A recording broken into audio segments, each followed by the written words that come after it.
Tonight, watching for the winter storm, the icy conditions expected to move in midweek, and how to protect your property before the extreme weather hits southern Ontario.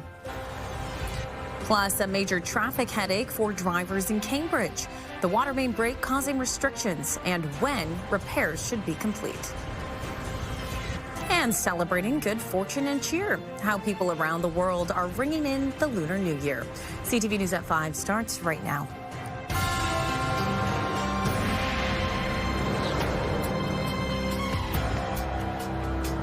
Good afternoon, everyone. Thanks for being here with us. It is the calm before the storm. Mild conditions were welcomed in Waterloo Region today, but tomorrow is set to be a little bit of a different story as a significant winter storm is set to move in on southwestern Ontario. CTV's Karis Mapp has more on how homeowners can protect their properties ahead of the extreme swing.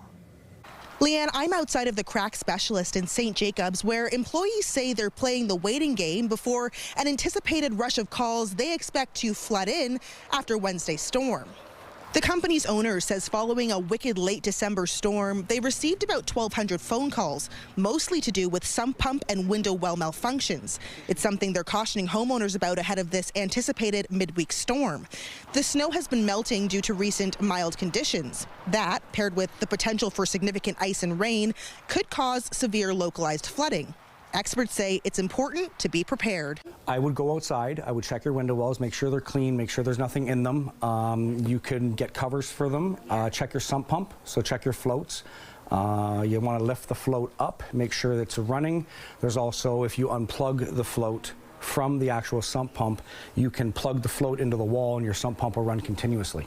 Coming up at 6, I'll have more on how cities and municipalities are preparing for the storm and tips they have for residents.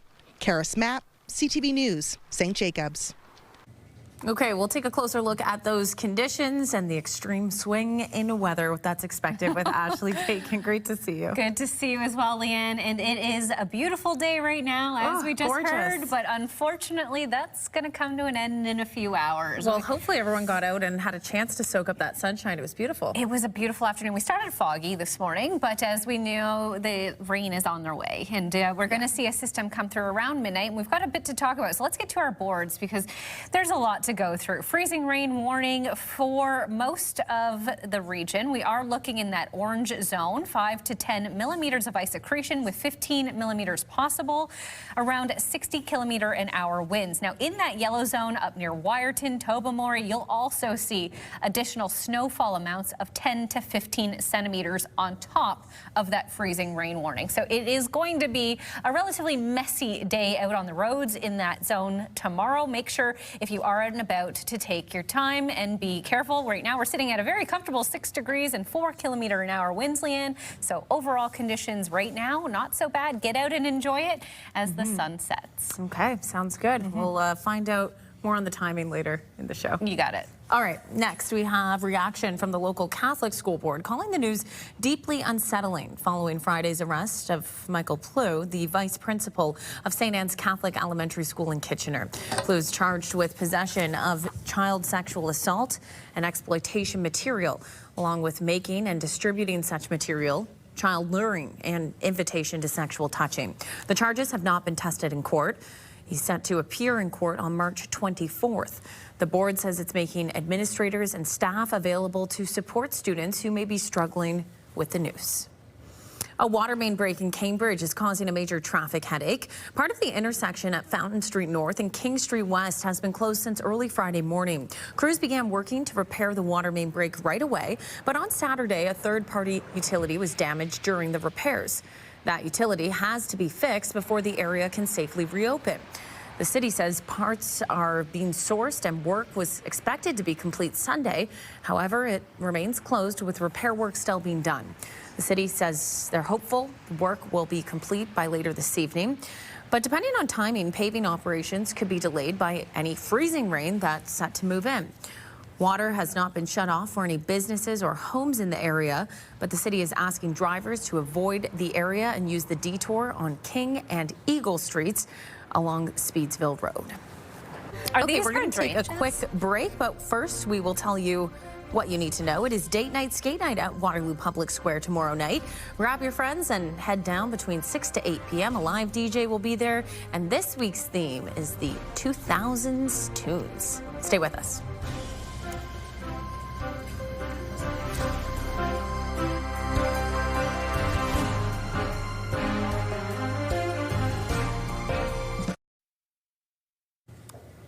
A gravel pit in Wilmot Township is fueling the fire for neighbors once again. Earlier this month, the owners and operators of the Hallman pit were shut down by the province for operating an unlicensed snow dump. Now, community members have concerns over an application that would start taking water on the property for egregious washing and dust suppression. The application is looking to use up to 9.7 million liters of water per day, a number some residents say they can't believe. So I'm still digesting the amount. It seems like an excessive amount for wash ponds. So I don't know where that number came from.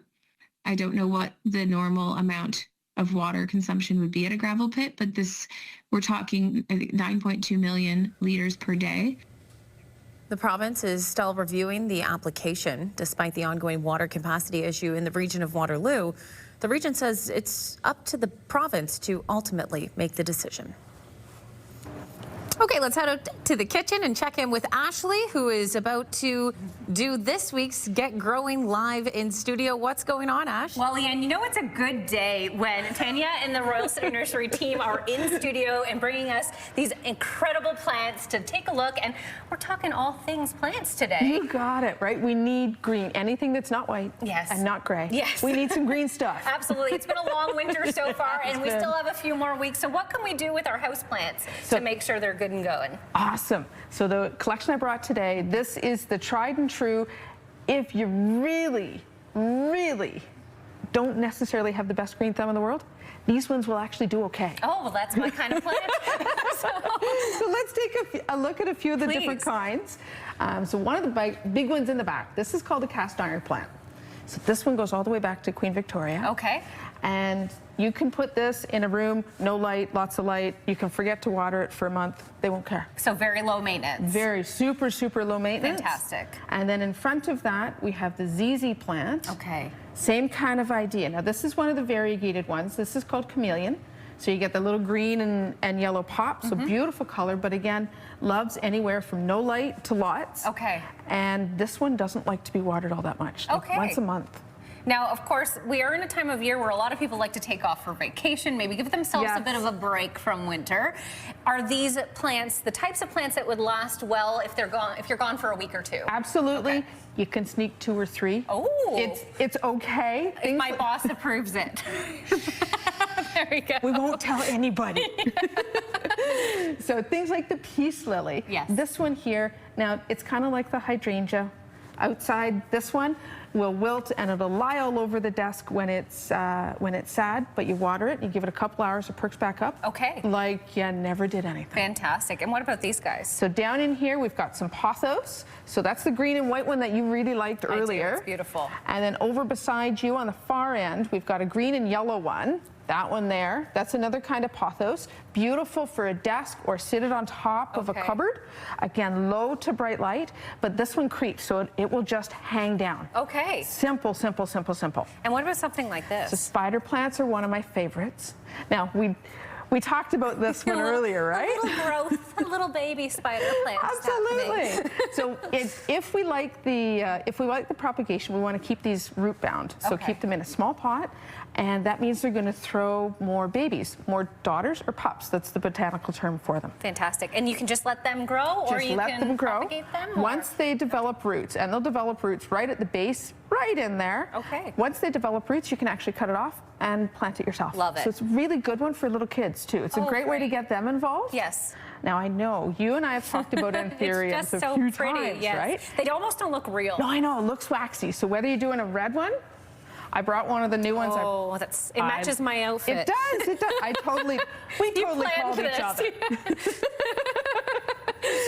And then we're going to take a quick peek. We have got this cactus here. Okay. And the neat thing with this cactus, there's no thorns. I was just going to ask, so this is a little bit more friendly for animals and Very little friendly ones at home? And for people who, you know, just stuff happens. And it's a cactus. So again, if you forget to water that for a month, 4 weeks, it's not going to hurt you. It's not even going to kill you. Fair. It doesn't care. Fair. Just remember to water every once in a while. I think this one up the front here is so neat looking. It almost looks like water droplets that have been frozen in time. It does. It does. So this is string of dolphins. String of dolphins. So we've okay. talked about string of pearls before. Yes. We've talked about string. We got strings of everything, right? Yes. Turtles, dolphins, the whole menagerie's in here. But again, really good hanging plant. So it's great for a desk, or you can hang it a little bit higher from a beam or even from a curtain rod, and that will do great. Bright light to lots and lots. Okay. Just remember that one you're going to need to water a little bit more. Okay. Right? So you want to check it every few days. You're probably going to water it once a week, once every week and a half or so. Perfect. Really, really simple. And then lastly, this little guy here. So we talked about that ZZ plant. That ZZ one. Yeah. So that one's the chameleon, and I know you like that one. I do. And it's just such a unique shape. It I is. Find. Yep. It is. So we brought in the chameleon. We also brought in that one here. This is Raven. Oh. So you get that dark, dark color, right? And for me, I love dark leaves. I find them restful and I find them calming, which is kind of nice. I'm with you. Now, lastly, it's also very important to point out that this is the time of year to fertilize your plants. It is. When we last chatted in November and December, I said, no more fertilizing. We are going to wait until you bring us some sun. Okay. We've got some sun out there right now. We're not talking about tomorrow. Okay. But we've got sun out there now. So we want to make sure that you're going to do this, mix it in water once a week and water with it. All right. And that's nice and simple. You're going to do that from tail end of February to early part of March, right in through end of September. There you go. All your houseplants needs, Leanne. I hope you had some notes. You were taking some notes on how to take care of how your houseplants are doing in your home. I was going to say, we got lots of tips there. I got to keep track of what each plant needs through the next couple of months. You got it. Ash, Tanya, thanks so much. Thank you. Revelers are ringing in the Lunar New Year right around the world, and in Beijing, people are celebrating with festive cheer and by seeking good fortune. The most important holiday on the Chinese calendar celebrates the arrival of spring and the start of the new year on the lunar calendar. At this temple fair, crowds gathered to watch performances, including a routine by dancing robots. And in Hong Kong, a celebration with stunning performances to ring in the year of the horse. Wow, absolutely beautiful. All right, stay with us. We have more coming up after the break, but first we'll tell you what you need to know as we go there. If you are a big movie buff, now's the time to test your knowledge. TWB Cooperative Brewing is hosting Let's Go to the Movies Trivia Night. It's happening tomorrow, kicking off at 7. Tickets can be found at the door.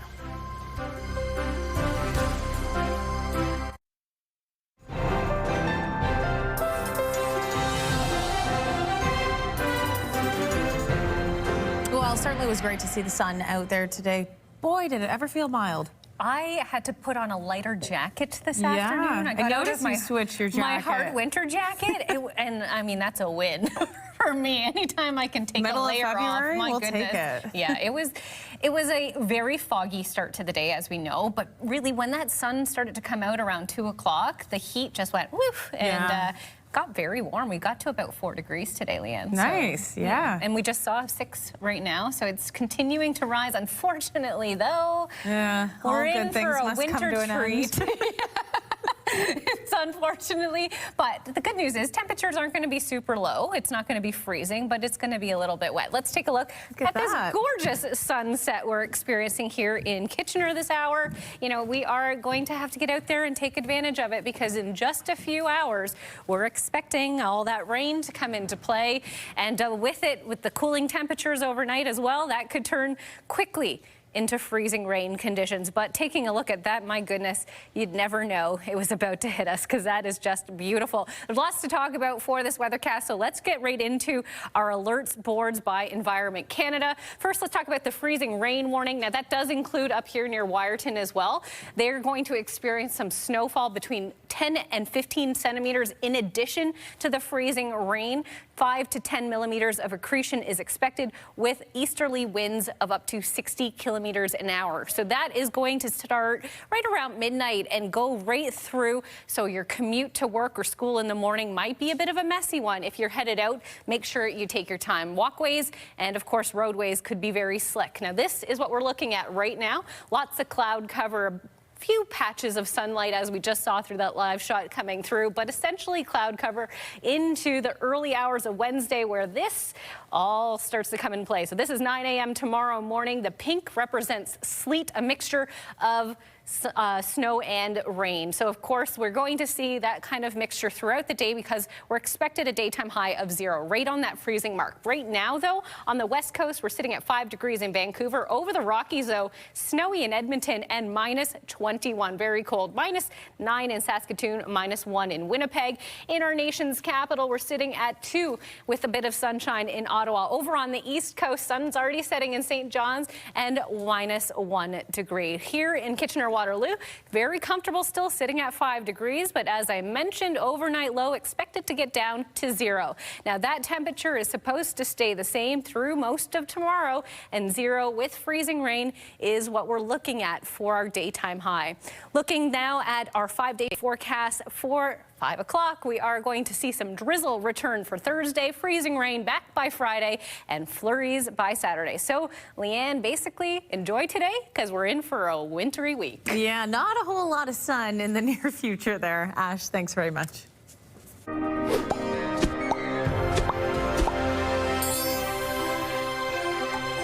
Here's what's trending today. The Toronto Blue Jays are back in Florida for spring training, and if day one was an indication, the players and fans are excited about the season ahead.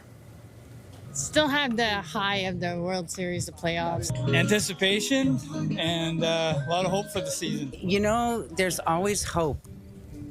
So this is the first time the entire team has been together since last fall's heartbreaking Game 7 loss to the Dodgers in the World Series. The Jays have added new players for 2026, including Japanese star Kazuma Okamoto, while returning players like Ernie Clement and Addison Barger are expected to play bigger roles. The defending American League champs play their first game of spring training on Saturday against the Phillies. A collaboration between McDonald's and Drake was released today.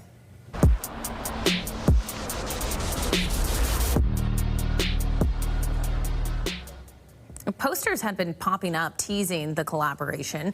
The poster includes both the McDonald's and OVO logos with the slogan, "Where Night Owls Land." Customers are able to enjoy the after meals combo with a drink and a special limited edition black OVO cup. The two have not said how long the collab will run for. Okay, still ahead on CTV News at 5, a festive sight. Christmas trees are still standing tall in Kitchener and Waterloo. We'll find out what people think about the holiday staple sticking around into February next. Here's what you need to know. Explore St. Jacob's Market with a food tour on Thursday morning. The fun goes from 9:30 to 11:30. Tickets are $42. Stay with us.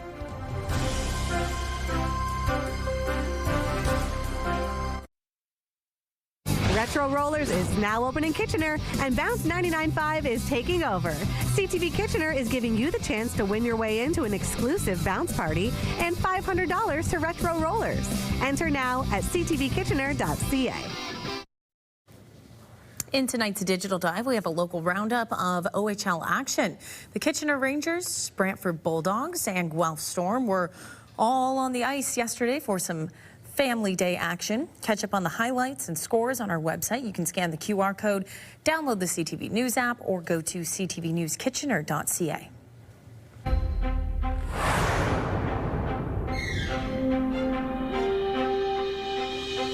Now the final 5 stories we are following today. The Ministry of Labour is investigating after 3 workers were injured in a building collapse near Hamilton. Police say a concrete porch at a residential construction site in Stony Creek collapsed, trapping 3 workers underneath. Emergency crews were able to rescue the workers, all of whom were taken to hospital. One suffered a serious leg injury, but none of the injuries are considered to be life-threatening. Police are assisting the Ministry of Labour with their investigation. Retirement plans are getting a rework as some Canadians grapple with the rising cost of living. A new survey from BMO found nearly 75% of respondents say rising costs have left them uncertain about whether or not they will have enough money to retire. Meanwhile, 66% of people say inflation is already impacting their ability to save and invest for their golden years. Experts say a key to addressing these concerns is to include inflation assumptions in financial plans. Flooding forced a Kitchener elementary school to keep its doors closed today. WT Townshend Public School in Kitchener, along with the child care center attached to it, were affected. Students were asked to learn online or work on ongoing assignments. The school board did not say what caused the flood, just that they hope to reopen as quickly as possible. Well, today's sunny skies and above seasonal temperatures made a winter staple seem a little bit out of place in both downtown Kitchener and uptown Waterloo. We are more than halfway through February, but if you've been out in those areas recently, you may have seen Christmas trees covered in lights standing tall. And while some people say it's time to take them down, others welcome the festive sight. I kind of like that it's still up. I think like winter can feel long, and so to have a bit of extra light and like something that's a bit nostalgic, like that feels right to me. I don't think of it as a Christmas tree. It's just a tree with lights on it. Maybe Valentine's Day might be a good cutoff to take it down. I mean, we're moving into Lent and Ramadan and the year's really progressing. Coming up tonight at 6, CTV's Alexandra Hollick will tell us why the trees are still up and when they're expected to come down. Okay, and finally for us, it was all hands on deck at a Kitchener bakery as people lined up to get their fill of a traditional Polish treat. The day marks Fat Tuesday, which is considered the great feast before Lent begins. Nougat Bakery was busy baking pączki today, which are pillowy, fruit-filled pastries. Historically, families would use up their leftover ingredients, which may spoil before the end of the fasting period. The bakery credits the region's strong Polish community and growing curiosity from others for keeping the tradition alive. Well, they certainly do look absolutely delicious, don't they? I'm sure the bakery was smelling divine as well throughout the day today. All right, that's our time. We will leave it there. We're back at the top of the hour. Tony Grace will have your next local news at 6. For now, we will send it over to CTV National News. Take care. Have a good night.